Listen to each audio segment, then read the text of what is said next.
Judge Judy, everybody.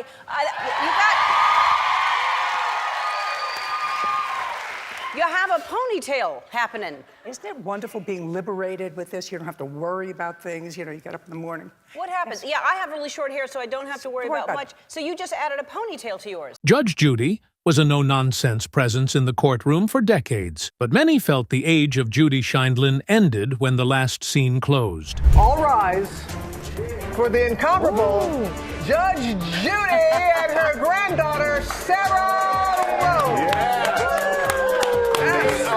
They're about to kick off season 2 of the Emmy Award-winning show, Judy Justice. Nice to see you. And She re-emerged, though, not the same, but as something fresh. Anything you want to say to me, Mr. Stemple? Yes, Your Honor. Judy Justice, which isn't only a performance and a slow metamorphosis of a lady who defies the definition of her past. What then resulted in this change? And in a world she once controlled, how has the queen of courtroom TV discovered fresh relevance? Judge Judy ruled television 25 years ago as the supreme judge. Millions of supporters tuned in daily to see her bring justice and order to little conflicts that wouldn't find their way to official courts. All good things, nevertheless, have to fade. what can we expect? Well, I don't change spots. I don't dance. And I have no singing voice, but you can expect the same excitement and interest and learning experience a little bit then. After 25 seasons, on July 23, 2021, she dropped her gavel for the last time. Closing its doors, the top-rated courtroom show left viewers wondering whether Judy would ever be seen again. Her leaving was understated, like a gentle fade-off following a protracted performance. Think twice, though, if you assumed it was Judge Judy Sheindlin's last. We would see. She came back a year later bearing something novel. Judy Justice. Though it was a different approach, her courtroom drama nonetheless felt familiar. Judy was back with her sharp comedy, simplicity, and ability to go right to the point. But today, there was a different atmosphere. With her customary charm, she added, "We're just redecorating," downplaying the change. Though at its core, Judy's courtroom, the current set was modern, clean, and elegant. Her appearance, and maybe some difference in behavior, marked the major transformation. Her wit was keen, even though she was older. The world around her was changing. Judy herself turned heads, not only the new set. Well known for her immaculate bob, she stunned everyone one day by showing up sporting a basic ponytail. Though it was a minor adjustment, it attracted media notice. She said she was tired of spending hours on her hair. "I want to keep it straightforward." People would change. It felt freeing, as though she would be shedding her hair and the burden of other people's expectations. Her spirit was the same, even with this new look. Judy Sheindlin was a force, not only a TV celebrity. The years had not softened her edge, but they had affected her in difficult-to-articulate ways. Initially, a 2- or 3-year temporary endeavor, what started had evolved into a fantastic 25-season run, 3 Emmy Awards, and a Guinness World Record. Although bidding farewell to the performance was sad, it seemed unreal that it was ending. She had evolved into an authority figure in a world gone crazy. She counseled her audience, always do the right thing. She followed this fundamental conviction through her hardships. It was about honoring oneself rather than only being suitable. Judy stayed true to her morals, even with personal heart hurts and divorces. Her path was one of stability, combined with actual difficulties. Judy had ups and downs behind the scenes. She rebuilt her life, suffered loss, and loved very strongly.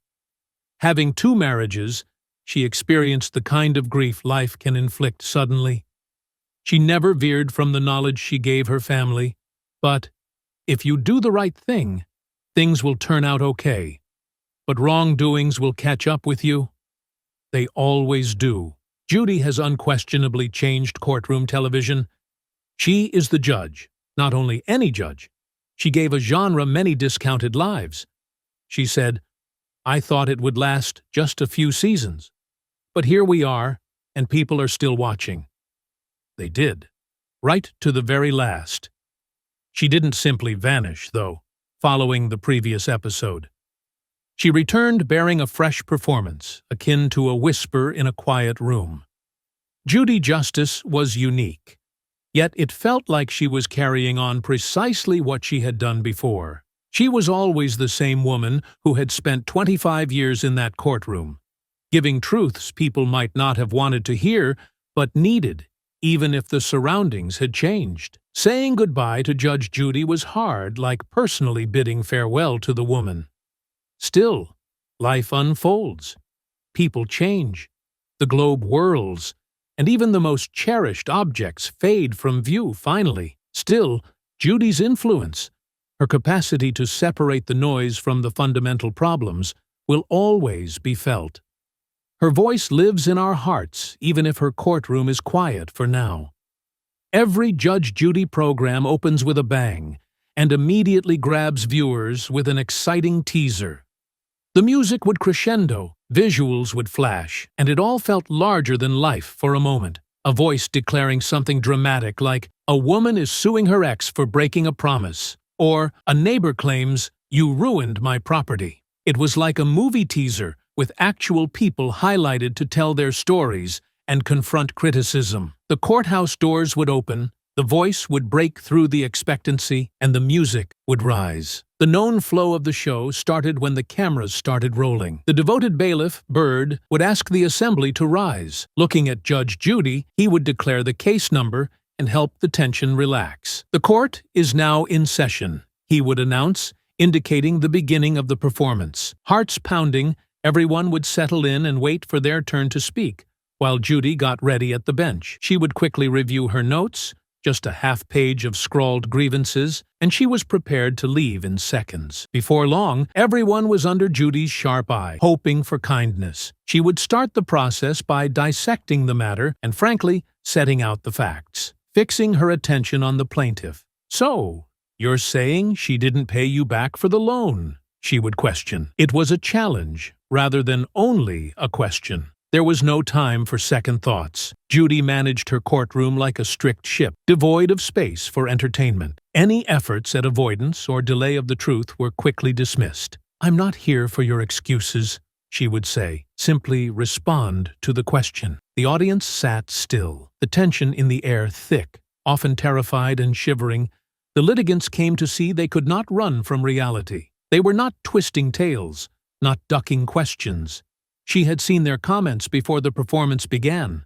Hence, trying to fool her was useless. Judy's guidelines were evident as the cases went. No arms crossed, casual attire, or chewing gum. Her courtroom followed strict regulations and was all about the organization. Her voice echoed in the still room. "If you can't be respectful, you can leave." For some, the strain was intolerable. The courtroom became a battlefield where personal life collided, and the audience watched Judy cut across the drama with her keen tongue and consistent hand. Though the cases usually were minor, the emotions behind them ran strong. Broken promises, unpaid loans, minor neighbor conflicts. Judge Judy became a stage for the daily events of common people seen beneath millions of eyes. It wasn't always about life-altering findings or colossal money. Sometimes it centers on something as basic as an ignored agreement or a damaged connection. People entered looking for justice, but were often left with simply the harsh reality. The discussion was hardly possible once the decision was rendered. She would say, "Judgment for the plaintiff in the amount of $1,200. That's all." The matter was concluded precisely. The litigants would leave, the pressure of their case still pressing on them, but there was no time for thought, no long speeches or drawn-out explanations, just a brief declaration, followed by Bird's strong voice. "Parties are excused. You may step out." The following case was set to start. Still, occasionally, the emotional impact was difficult to hide. The cameras would center on the litigants while they departed the bench following the decision, capturing their opportunity to express their emotions. Some were always real, some relieved, some enraged. One defendant might respond, straining to control tears, "I just don't get it," while another might be too shy to talk. Viewers rarely see this objective, genuine aspect of the courtroom. Under behind-the-scenes management, the concert was run meticulously. Hand-picked, the audience was there to react precisely.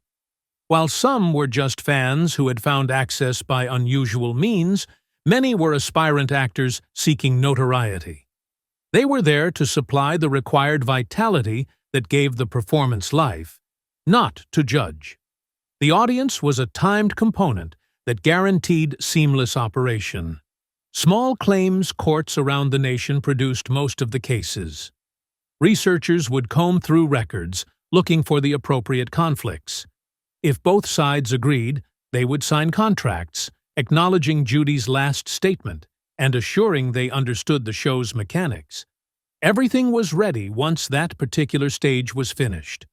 Though it may seem simple, a snap judgment, it was not always easy. The litigants signed agreements, consenting to accept Judge Judy's decision without challenge. Many considered it the last stop before continuing. Still, occasionally, one had to take into account deeper levels. Should Judy feel something strange, she might reject the matter without bias and let them bring it before a legitimate court later. Though it happened seldom, when it did, it left a sting. In the end, Judge Judy was more than simply a TV show. This was where people sought closure, but often came across the truth. Little claims turned into pivotal events, and lives intersected paths. And finally, that was all they could hope for. Though the manufacturing was low cost, the actual cost was in the lives that passed the courthouse, each case leaving a touch of melancholy and a suggestion of its narrative. A similar trend emerged every 3 days,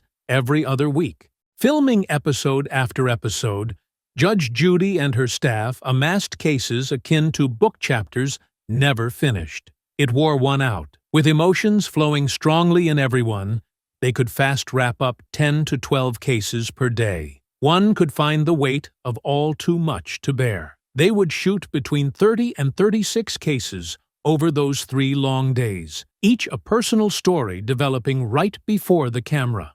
5 days a month of labor, without including breaks, was a taxing schedule. Sheindlin would respond, 5 days, with a tone that implied it was far from simple when questioned about her schedule. Those 5 days put her in front of people, confronting suffering and challenges. It was aimed at the cameras and the audience. It was under close examination by the judge's vigilant eye. Like everyone else, the cast needed a respite from all the drama during breaks between seasons, one for Christmas and another for the scorching summer. But when autumn arrived, the first few episodes were especially memorable.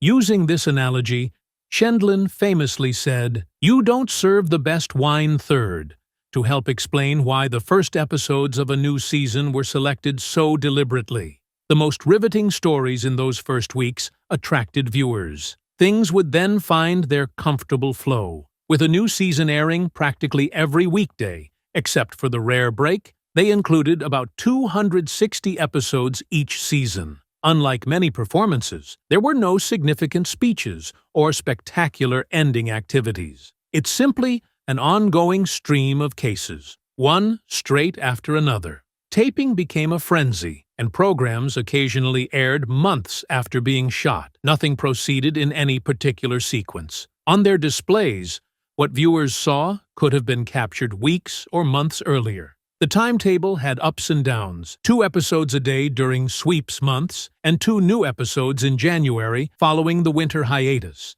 The start of a season bursts with fresh episodes before tapering down to 1 fresh episode followed by repetition. But the pace was progressively slow as summer arrived. The finale occurred in the summer, extending into July, August, or possibly September, before all was reset in the standard spring. Behind the scenes, there were more than merely variances in the cases. There are little modifications in the set, fresh background graphics, and changes in the music over time.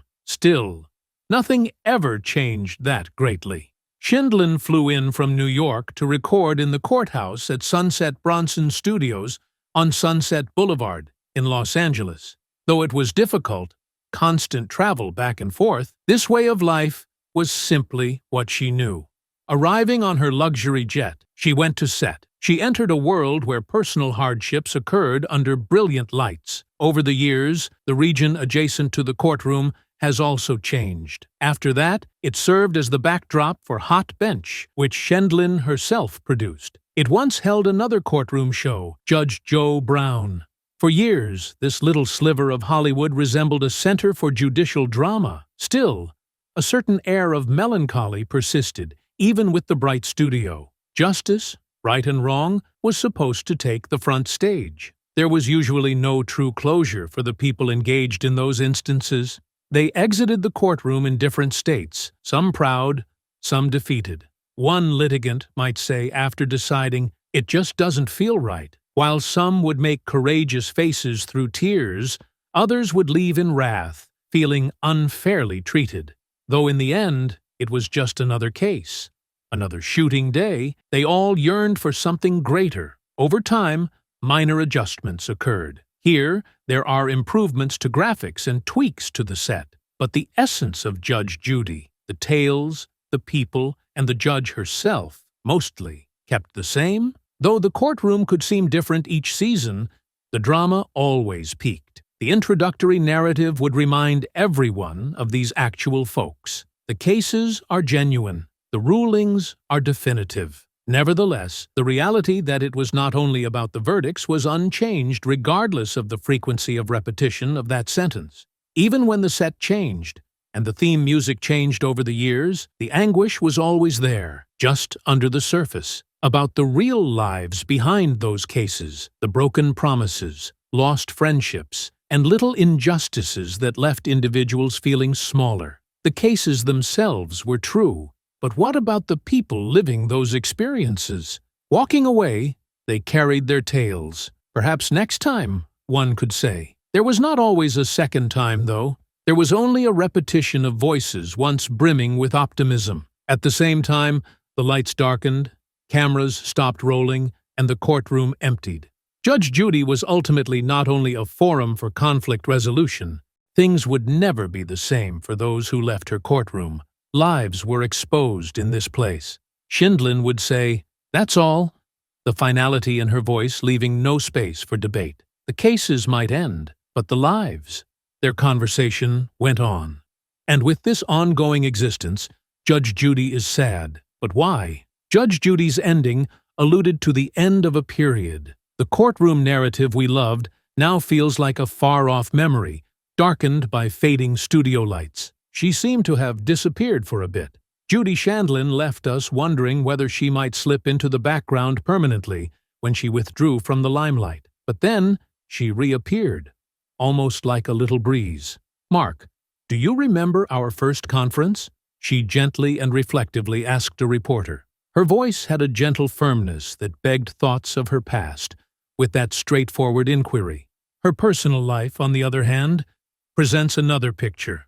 Away from the robes, behind the scenes, Judy experienced heartache. She married twice, first to Ronald Levy, a prosecutor who left after 12 years. She then met Jerry Sheindlin, but their marriage was stormy and difficult. They divorced, only for Judy to remarry him.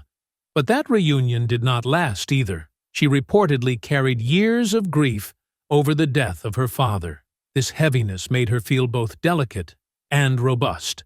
Ultimately, the ones who meant most to her discovered a new type of family with 3 stepchildren and 13 grandchildren. Judy rebelled against labels even after all these years. She shocked everyone when others expected her to adopt a particular political posture. She backed Michael Bloomberg for president in 2019 before his official declaration. "I'm a girl who fulfilled the American dream," she said at a campaign function. She ran beside him for her convictions, not for political gain. Judy's basic principles remained strong beyond the headlines and cameras. Her response to the question of what success meant was straightforward but insightful. "I have always sought to act morally, she said. If you do the right thing, you'll be all right. She advised her grandchildren and children to keep that same value. But if you do wrong, nasty consequences will follow. Karma cannot be broken out from you. It always catches up. One thing that has stayed the same through all the highs and lows, changes and difficulties is that Judy Sheindlin has always been loyal to herself. Whether sitting on the bench or walking away, she understands her identity. Judy will always be Judy, intense, persistent, and unapologetic regardless of what the future holds.